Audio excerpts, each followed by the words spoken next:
باللہ من الشیطان الرجیم بسم اللہ الرحمن الرحیم الحمد للہ رب العالمین والصلاة والسلام علی محمد وعلی آلہ الطیبین الطاہرین المعصومین واللعنۃ الدائمۃ علی اعدائہم اجمعین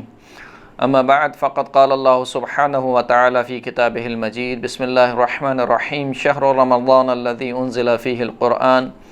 ہدی للناس وبینات من الہدی والفرقان۔ محترم ناظرین کرام، قرآن مجید کے 24ویں پارے کا خلاصہ آپ کی خدمت میں حاضر ہے۔ قرآن مجید کے 24ویں پارے میں سورہ مبارکہ زبر کی باقی ماندہ آیتیں یعنی آیت نمبر 32 سے لے کر آیت نمبر 75 تک شامل ہیں۔ اس کے علاوہ سورہ مبارکہ غافر، سورہ مبارکہ فصلت، یہ دونوں پوری سورہیں اس پارے میں شامل ہیں۔ اس پارے کی ابتدائی آیت میں خداوند کریم نے فرمایا کہ سب سے بڑا جھوٹا وہ ہے کہ جو اللہ پر جھوٹ باندھتا ہے اور سچائی کی تکذیب کرتا ہے، اور متقی وہ ہے جو سچ لے کر آئے اور سچ کی تصدیق کرے، اور متقی کی جزا کا خداوند کریم نے ذکر فرمایا۔ پھر اس کے بعد شرک کی نفی کی گئی اور فرمایا کہ یہ جو مشرکین ہیں یہ ہمارے رسول کو اپنے بتوں سے ڈراتے ہیں۔ خداوند کریم نے اپنے حبیب سے کہا کہ کیا اللہ اپنے بندے کے لیے کافی نہیں ہے؟ یعنی خداوند کریم اگر یہ مشرکین آپ کو اپنے بتوں سے ڈراتے ہیں تو خداوند کریم کافی ہے آپ کے لیے، یعنی آپ گھبرائیں نہیں۔ اور یہ مشرکین کا ایک وہم اور خیال ہے کہ یہ بت جو ہے وہ آپ کو کوئی نقصان پہنچا سکیں گے۔ فرمایا کہ یہ بت نہ کسی کو نفع دے سکتے ہیں نہ کسی کو نقصان پہنچا سکتے ہیں۔ پھر اس کے بعد خداوند کریم نے فرمایا کہ زندگی اور موت کا مالک جو ہے وہ خداوند کریم ہے۔ آیت نمبر 42 میں خداوند کریم نے ارشاد فرمایا کہ اللہ یتوفی الانفس حین موتها والتی لم تمت فی منامها فیمسک التی قضى علیہ الموت ویرسل الاخرى الی اجل مسمى ان فی ذلک لآیات لقوم یتفکرون، کہ خداوند کریم ہے وہ ہے کہ جو جانوں کو موت دیتا ہے، اپنے پاس بلا لیتا ہے جب ان کی موت کا وقت آ جاتا ہے، اور ان جانوں کو بھی اپنے پاس بلا لیتا ہے کہ جو مری نہیں ہوتی لیکن سوئی ہوئی ہوتی ہیں۔ پس وہ جو سوئی ہوئی ہوتی ہیں ان کی روح کو دوبارہ واپس بھیج دیتا ہے، اور جو سوئی ہوئی نہیں ہوتی ہیں جن کے موت کا وقت آ جاتا ہے ان کو ان کی ارواح کو اپنے پاس روک لیتا ہے۔ پھر فرمایا کہ یہ جو موت اور زندگی کا کھیل ہے یہ نشانی ہے اس قوم کے لیے جو کہ فکر کرنے والی ہے، غور و فکر کرنے والی ہے۔ پھر اس کے بعد خداوند کریم نے ارشاد فرمایا کہ حق شفاعت جو ہے وہ فقط خداوند کریم کے لیے ہے۔ پھر اس کے بعد جس کو وہ چاہے یہ حق دے دے، لیکن خداوند کریم نے اس حق کو بتوں کے لیے نہیں دیا، یعنی بتوں کو خداوند کریم نے شفیع قرار نہیں دیا۔ پھر فرمایا کہ ہم مشرکین کو ایسے عذاب میں مبتلا کریں گے کہ قیامت کے دن وہ چاہیں گے کہ زمین اور پوری روئے زمین پر جو کچھ ہے وہ سب کا سب اس عذاب کے بدلے جو ہے وہ خداوند کریم کی بارگاہ میں فدیے کے طور پر دے دیں، اور کہیں کہ ہم سب کا سب جو ہے وہ جو کچھ زمین پر ہے اور جو کچھ روئے زمین پر ہے وہ سب کا سب فدیے کے طور پر دیتے ہیں، ہمارے عذاب کو ٹال دے۔ تو اس وقت خداوند کریم تب بھی ان کے عذاب کو نہیں ٹالے گا۔ پھر اس کے بعد خداوند کریم نے ذکر فرمایا کہ یہ مشرکین وہ ہیں جن کے عذاب کا بھی تذکرہ ہوا۔ یہ مشرکین وہ ہیں کہ جب ایک خدا کا ذکر کیا جاتا ہے تو ان کے چہرے بگڑ جاتے ہیں، اور جب ان کے شرکاء کا ذکر کیا جاتا ہے یعنی جن کو یہ اللہ کے ساتھ شریک قرار دیتے ہیں تو یہ بالکل خوش و خرم ہو جاتے ہیں۔ پھر فرمایا کہ جب کسی مصیبت میں گرفتار ہوتا ہے انسان تو مخلصانہ اللہ کو پکارتا ہے، اور جب اللہ اسے نعمت دے دیتا ہے تو یہ کہتا ہے تو یہ تو میرے اپنے علم کے بلبوتے پر مجھے ملا ہے، یعنی جب مصیبت میں گرفتار ہوتا ہے تو اللہ کی بارگاہ میں رجوع کرتا ہے، اور جب اللہ نعمت دے دیتا ہے تو تکبر کرنے لگتا ہے اور سمجھتا ہے کہ جو کچھ ہے وہ میں ہوں، میرے علاوہ کچھ نہیں ہے، میرے علم کی بنیاد پر یہ مجھے دیا گیا ہے۔ پھر اس کے بعد خداوند کریم نے بیان فرمایا کہ رزق کو وسعت دینا اور رزق کو تنگ کرنا یہ اللہ کے دست قدرت میں ہے۔ رزق کی ذمہ داری جو ہے وہ اللہ نے اپنے سبت رکھی ہے۔ اور پھر آیت نمبر 53 میں خداوند کریم نے اپنے بندوں میں کسی کو استثناء نہیں کیا، چاہے وہ کافر ہو، چاہے وہ مشرک ہو، چاہے وہ مسلمان ہو، ہر بندے کو کہا کہ دیکھو اللہ کی رحمت سے مایوس نہ ہو۔ فرمایا کہ قل یا عبادی الذین اسرفوا علی انفسہم لا تقنطوا من رحمت اللہ ان اللہ یغفر الذنوب جمیعا انہ هو الغفور الرحیم۔ اے حبیب کہہ دیجئے کہ اے میرے وہ بندوں کہ جنہوں نے اپنے نفسوں پر ظلم کر لیا ہے، یعنی گناہ کے مرتکب ہوئے ہیں، ان سے کہہ دو کہ اللہ کی رحمت سے مایوس نہ ہو۔ خداوند کریم بخشنے والا ہے تمام گناہوں کو، اور وہ خداوند کریم بہت زیادہ بخشنے والا ہے اور بہت زیادہ رحم کرنے والا ہے۔ اس کے بعد خداوند کریم نے ان لوگوں کا تذکرہ کیا کہ جو اللہ پر جھوٹ باندھتے ہیں۔ فرمایا کہ جو شخص بھی اللہ پر جھوٹ باندھتا ہے قیامت کے دن اس کا چہرہ سیاہ ہوگا۔ اور اس کے بعد خداوند کریم نے توحید کو بیان کیا اور شرک کی بھرپور انداز میں مذمت ہوئی، یہاں تک کہ آیت نمبر 65 میں خداوند کریم نے ارشاد فرمایا کہ وَلَقَدْ أُوحِيَ إِلَيْكَ وَإِلَى الَّذِينَ مِن قَبْلِكَ لَئِنْ أَشْرَكْتَ لَيَحْبِطَنَّ عَمَلُكَ وَلَتَكُونَنَّ مِنَ الْخَاسِرِينَ۔ اے حبیب، بے تحقیق آپ کی طرف وحی کر دی گئی اور ان لوگوں کی طرف بھی وحی کی جو آپ سے پہلے تھے۔ لَئِنْ أَشْرَكْتَ، اب یہ خداوند کریم اپنے حبیب سے مخاطب ہے، یعنی وہ حبیب جو کہ اشرف المخلوقات ہے، یعنی اشرف المخلوقات سے مراد یعنی تمام کائنات میں جو سب سے بافضیلت ترین اور باشرافت ترین ہستی ہے وہ رسول اللہ صلی اللہ علیہ وآلہ وسلم کی ذات گرامی ہے۔ ان کو مخاطب کر کے خداوند کریم کہہ رہا ہے کہ اے حبیب، اگر آپ نے اللہ کے ساتھ شریک قرار دیا کسی کو، نعوذ باللہ، اگرچہ کہ محال ہے، ہو نہیں سکتا، لیکن دوسرے انسانوں کو سمجھانے کے لیے کہ دیکھو شرک اللہ کو اس قدر ناپسند ہے کہ اگر ہمارا محبوب بھی یہ کام کرے تو ہم کیا کریں گے؟ لَيَحْبَطَنَّ عَمَلُكَ، خداوند کریم آپ کے عمل کو ضائع کر دے گا، وَلَتَكُونَنَّ مِنَ الْخَاسِرِينَ، اور آپ خسارہ اٹھانے والوں میں سے ہو جائیں گے۔ تو اگرچہ کہ رسول اللہ کی ذات سے بہت محال ہے کہ رسول اللہ خدا کے ساتھ کسی کو شریک قرار دیں، لیکن دوسرے انسانوں کو سمجھانے کے لیے رسول اللہ کی مثال دی گئی کہ دیکھو اگر یہ ہمارا حبیب بھی شرک کرے گا تو اس کے ساتھ ہم یہ کام کریں گے، تو جب ہم اپنے حبیب کو نہیں بخشیں گے شرک کے معاملے میں تو تم تو کس کھیت کی مولی ہو۔ اس کے بعد سور پھونکے جانے کا تذکرہ ہوا اور روز قیامت کے حالات خداوند کریم نے ذکر فرمائے اور کافروں کی سزا اور متقین کی جزا کا ذکر ہوا، اور یوں اس طریقے سے سورہ مبارکہ زمر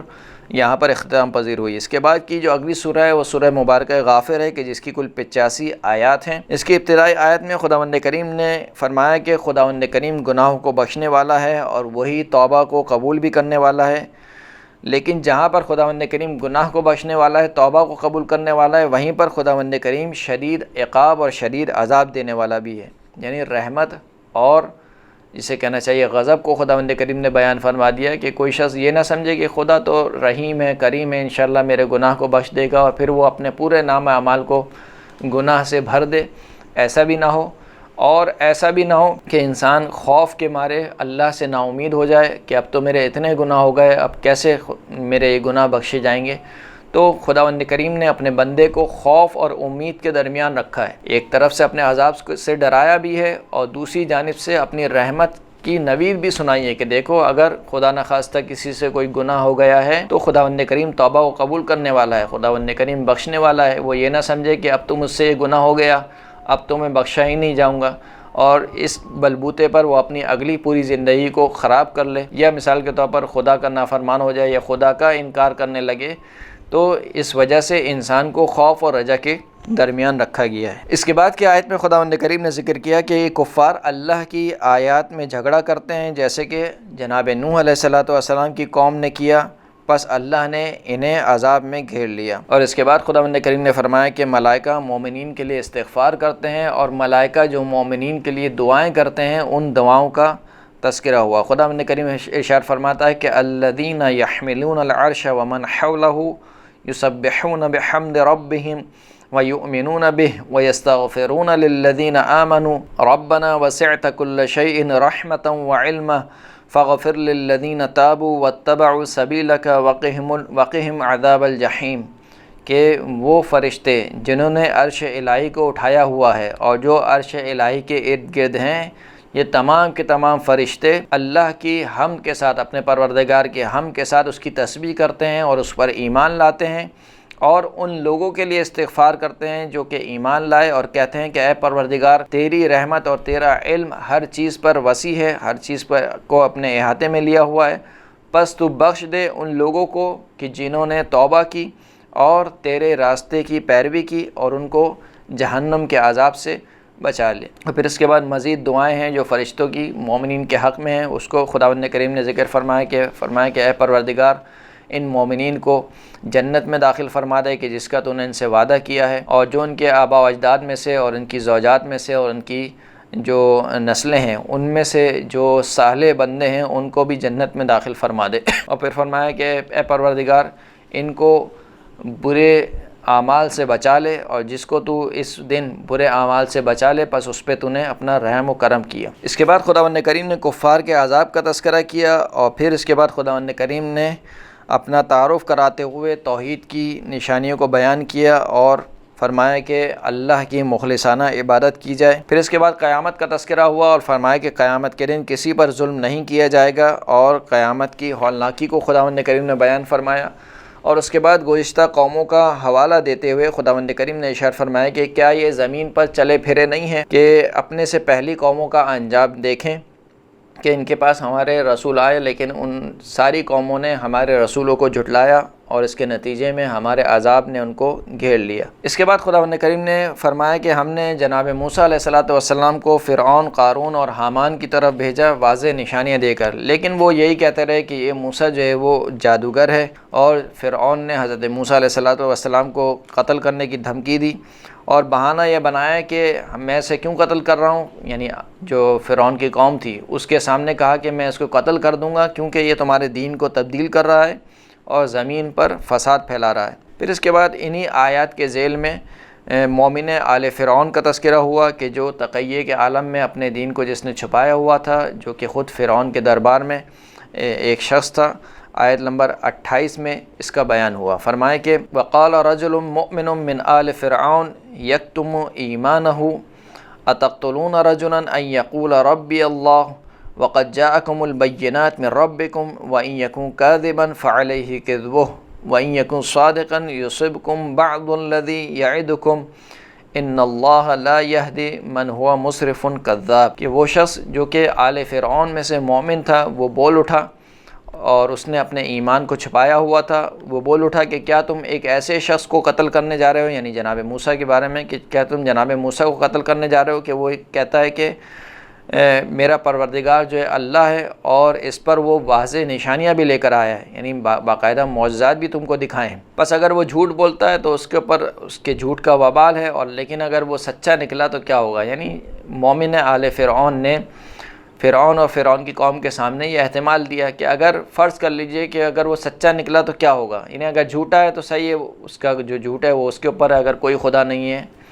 واقع میں اور کوئی عذاب آنے والا نہیں ہے تو تمہارا نقصان کیا ہوگا، جب کوئی خدا ہی نہیں ہے تو کوئی عذاب بھی نہیں ہوگا، تو چاہے تم اس کی بات کو مان لو تب بھی کوئی نقصان نہیں ہوگا۔ لیکن اگر وہ سچا نکلا، یعنی جناب موسیٰ اگر سچے نکلے تو پھر کیا ہوگا، یقیناً وہ عذاب کہ جس سے وہ تمہیں ڈرا رہے ہیں وہ یقیناً تمہارے پاس آ کر رہے گا، اور خداوند کریم کسی بھی ایسے شخص کو ہدایت نہیں دیتا جو کہ حد سے زیادہ تجاوز کرنے والا ہو اور بہت زیادہ جھوٹ بولنے والا ہو۔ پھر اس کے بعد خداوند کریم نے بعد کی آیت میں مومن آل فرعون کی جو مسلسل دلیلیں تھیں اپنی قوم کے سامنے، ان کا تذکرہ کیا کہ مومن آل فرعون جو ہے وہ اپنی قوم کو اس بات سے ڈراتا رہا کہ وہ حضرت موسیٰ کی مخالفت کریں، اور کہا کہ کہیں ایسا نہ ہو کہ جس طریقے سے قوم نوح، قوم عاد اور قوم سمود پر عذاب آیا تم پر بھی عذاب آن پہنچے، اور پھر مزید دلائل اپنی قوم کے سامنے پیش کیے، اور ان کی قوم نے آل فرعون کی باتوں کو نہیں مانا۔ اس کے بعد اخروی عذاب کا تذکرہ ہوا، اور فرعون کی قوم کی برزخی عذاب کے بارے میں خداوند کریم نے کچھ آیتیں نازل کی، یعنی برزخ کے عالم میں اس وقت جو قوم فرعون جس عذاب میں مبتلا ہے اس کو خداوند کریم نے بیان فرمایا، اور فرمایا کہ یہ تو ابھی برزخی عذاب ہے، جب یہ آخرت میں ہمارے پاس پہنچیں گے تو ہم اس سے بھی زیادہ شدید تر عذاب میں ان کو مبتلا کریں گے۔ اس کے بعد خداوند کریم نے فرمایا کہ ہم ضرور اپنے رسولوں کی اور مومنین کی دنیا اور آخرت میں مدد فرمائیں گے۔ آیت نمبر 51 میں خداوند کریم نے اشارہ فرمایا کہ اِنَّا لَنَنصُرُ رُسُلَنَا وَالَّذِينَ آمَنُوا فِي الْحَيَاةِ الدُّنْيَا وَيَوْمَ يَقُومُ الْأَشْهَادُ، بے تحقیق ہم اپنے رسولوں کی اور صاحبان ایمان کی دنیا میں بھی اور آخرت میں بھی، یعنی جس دن گواہیاں قائم ہوں گی، گواہوں کو لایا جائے گا اس دن، دونوں دن اس دنیا میں بھی اور آخرت میں بھی ہم مومنین کی بھی اور اپنے رسولوں کی بھی مدد فرمائیں گے۔ پھر اس کے بعد کی آیت میں آیت نمبر 60 میں خداوند کریم نے فرمایا کہ جو بھی اللہ کو پکارتا ہے تو اللہ ضرور اس کی صدا کو سنتا ہے، جواب دیتا ہے۔ وقال ربکم ادعونی استجب لکم ان الذین یستکبرون عن عبادتی سیدخلون جہنم داخرین، تمہارا پروردگار کہتا ہے کہ مجھے پکارو میں تمہارا جواب دوں گا، بے تحقیق وہ لوگ کہ جنہوں نے میری عبادت سے تکبر کیا، اور یہاں پر عبادت سے مراد یعنی دعا ہے، یعنی جس نے دعا مانگنے میں تکبر سے کام لیا، اور وہ دعا یا تو بہت کم مانگتا ہے یا دعا مانگتا ہی نہیں ہے، دعا نہ مانگنے کو خداوند کریم نے تکبر سے تعبیر کیا ہے کہ گویا انسان اپنے آپ کو اس قدر بے نیاز سمجھ رہا ہے کہ اس کو اللہ کی ضرورت نہیں ہے، لہٰذا جو شخص دعا نہیں مانگتا وہ گویا اللہ کے سامنے تکبر کر رہا ہے۔ فرمایا کہ جو شخص ہماری عبادت سے تکبر کرتا ہے عنقریب ہم ان کو جہنم میں داخل کر کے رہیں گے۔ پھر اس کے بعد خداوند کریم نے توحید کی واضح نشانیوں کا تذکرہ کیا، شرک کی نفی کی، کفار کے عذاب کا تذکرہ ہوا۔ جب وہ عذاب خدا کو دیکھیں گے تو کہیں گے کہ اب ہم ایک اللہ پر ایمان لائے ہیں اور اپنے شرکا سے بیزاری اختیار کریں گے، لیکن خداوند کریم فرمائے گا کہ آج کے دن تمہارا ایمان لانا تمہیں کوئی فائدہ نہیں پہنچائے گا۔ یہاں پر سورہ مبارکہ غافر اختتام پذیر ہوتی ہے۔ اس کے بعد جو اگلی سورہ ہے وہ سورہ مبارکہ فصلت ہے کہ جس کی کل 46 آیتیں ہیں گی جو اس پارے میں شامل ہیں۔ ابتدائی آیت میں فرمایا کہ یہ قرآن مجید خدائے رحمان اور رحیم کی جانب سے ایک ایسی کتاب ہے کہ جس کی آیتوں کو کھول کھول کر بیان کر دیا گیا ہے، اور یہ قرآن بشارت دینے والا اور اللہ کے عذاب سے ڈرانے والا ہے۔ پھر اس کے بعد اللہ نے کافروں کی ہٹ درمی کا تذکرہ کرتے ہوئے فرمایا کہ وَقَالُوا قُلُوبُنَا فِي أَكِنَّةٍ مِّمَّا تَدْعُونَ إِلَيْهِ وَفِي آذَانِنَا وَقْرٌ وَمِن بَيْنِنَا وَبَيْنِكَ حِجَابٌ فَاعْمَلْ إِنَّنَا عَامِلُونَ، کہ یہ کفار جو ہیں وہ ہٹ درمی کرتے ہوئے کہتے ہیں کہ ہمارے دلوں پر تو پردے پڑے ہوئے ہیں، یعنی جس چیز کی طرف تم ہمیں بلانا چاہتے ہو ہمارے دل مائل نہیں ہوتے، گویا ہمارے دلوں پر پردے پڑے ہوئے ہیں اور ہمارے کان میں میل گھسا ہوا ہے، یعنی تمہاری باتیں ہمیں سمجھ میں نہیں آتی، اور تمہارے اور ہمارے درمیان ایک حجاب قائم ہے، یعنی اپنے رسولوں سے کہتے ہیں کہ تمہارے اور ہمارے درمیان حجاب قائم ہے، تم جو کچھ کہتے ہو ہمیں وہ سمجھ میں نہیں آتا، بس تم عمل کرو اور ہم بھی عمل کر رہے ہیں۔ پھر اس کے بعد خداوند کریم نے اپنے حبیب کو حکم دیتے ہوئے ارشاد فرمایا کہ اے حبیب آپ کہہ دیجئے کہ میں تمہاری طرح کا ایک بشر ہوں، لیکن مجھ پر وحی نازل ہوتی ہے کہ تمہارا جو پروردگار ہے وہ ایک پروردگار ہے، واحد و یکتا معبود ہے، بس اسی کے لیے جو ہے وہ اپنے دین کو پر ثابت قدم رہو، قائم کرو اور اس سے استغفار کرو۔ پھر اس کے بعد خداوند کریم نے توحید کی واضح اور روشن نشانیوں کو کفار کے لیے بیان کیا، اور کائنات کی خلقت کا تذکرہ ہوا، قوم عاد اور قوم سمود کا تذکرہ ہوا اور انہیں نشان عبرت بنا کر پیش کیا گیا۔ پھر اس کے بعد قیامت کا تذکرہ ہوا اور اس دن کے گواہوں کا تذکرہ ہوا۔ آیت نمبر 19 سے لے کر آیت نمبر 21 میں خداوند کریم ارشاد فرماتا ہے وَيَوْمَ يُحْشَرُ أَعْدَاءُ اللَّهِ إِلَى النَّارِ فَهُمْ يُوزَعُونَ حَتَّى إِذَا مَا جَاءُوهَا شَهِدَ عَلَيْهِمْ سَمْعُهُمْ وَأَبْصَارُهُمْ وَجُلُودُهُمْ بِمَا كَانُوا يَعْمَلُونَ، کہ جس دن اللہ کے دشمنوں کو دوبارہ اٹھایا جائے گا، یعنی آتش جہنم پر ان کو پیش کیا جائے گا اور ان کو تقسیم کر دیا جائے گا آتش جہنم میں کہ پہلے دروازے سے یہ داخل ہوگا، دوسرے دروازے سے یہ داخل ہوگا، اور سب کو جب جمع کر لیا جائے گا یہاں تک کہ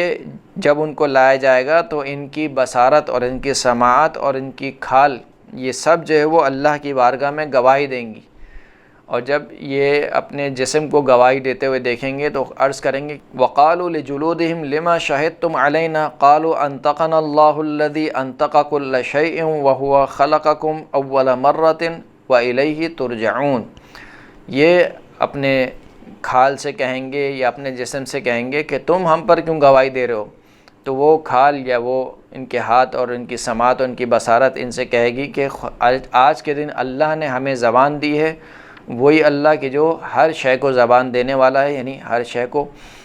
گفتگو کا سلیقہ سکھانے والا ہے، اور وہ خداوند کریم وہی کہ جس نے تمہیں پہلی مرتبہ خلق کیا تھا اور اب تم اسی کی طرف پلٹائے جاؤ گے۔ پھر خداوند کریم نے ان کافروں کا تذکرہ کیا، ان کافروں کے عذاب کا تذکرہ کیا کہ جو کہتے ہیں کہ اس قرآن کو پر کان نہ دھرو اور اس قرآن کی باتوں کو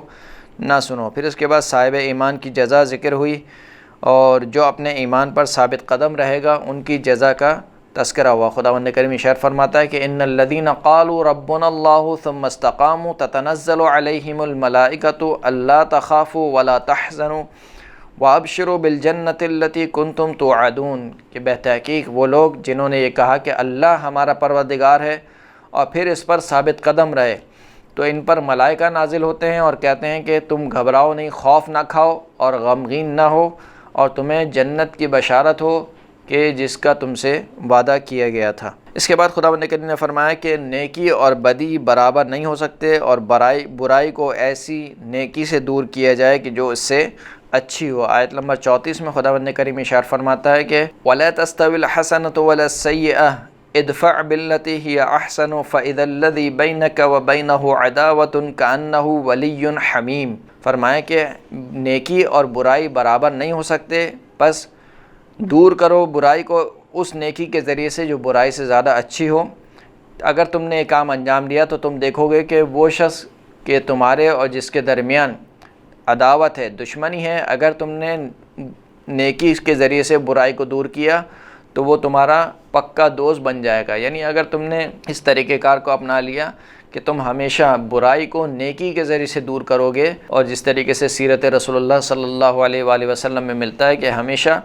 رسول اللہ نے برائی کو نیکی کے ذریعے سے دور فرمایا ہے، تو خداوند کریم فرماتا ہے کہ جو بھی برائی کو نیکی کے ذریعے سے دور کرے گا اس کا ایک فائدہ دنیا میں یہ ہوگا کہ جو اس کے دشمن ہیں وہ اس کے پکے دوست بن جائیں گے اور ان کے درمیان دشمنی ختم ہو جائے گی۔ اس کے بعد خداوند کریم نے اپنی توحید کی نشانیوں کا تذکرہ کیا کہ یہ رات اور دن اور یہ چاند اور ستارے یہ سب کے سب جو ہے وہ اللہ کی نشانیوں میں سے ہیں۔ اور پھر اس کے بعد خداوند کریم نے ان افراد کا تذکرہ کیا کہ جو ملحد ہیں، یعنی اللہ کی آیتوں کا انکار کرتے ہیں، ان کے عذاب کا تذکرہ ہوا۔ اس کے بعد اس پارے کے اختتام پہ خداوند کریم نے جناب موسیٰ کا حوالہ دیتے ہوئے ارشاد فرمایا کہ ہم نے جناب موسیٰ کو کتاب عطا کی، لیکن بنی اسرائیل اس میں اختلاف کرتے رہے۔ اور پھر آخر میں خداوند کریم نے ارشاد فرمایا کہ جو بھی انسان نیک و صالح عمل انجام دیتا ہے وہ خود اس کے اپنے نفع میں ہے، اور اگر کوئی برائی کرتا ہے تو وہ خود اپنے نفس کے نقصان میں برائی کرتا ہے۔ وآخر الدعوانا الحمد للہ رب العالمین۔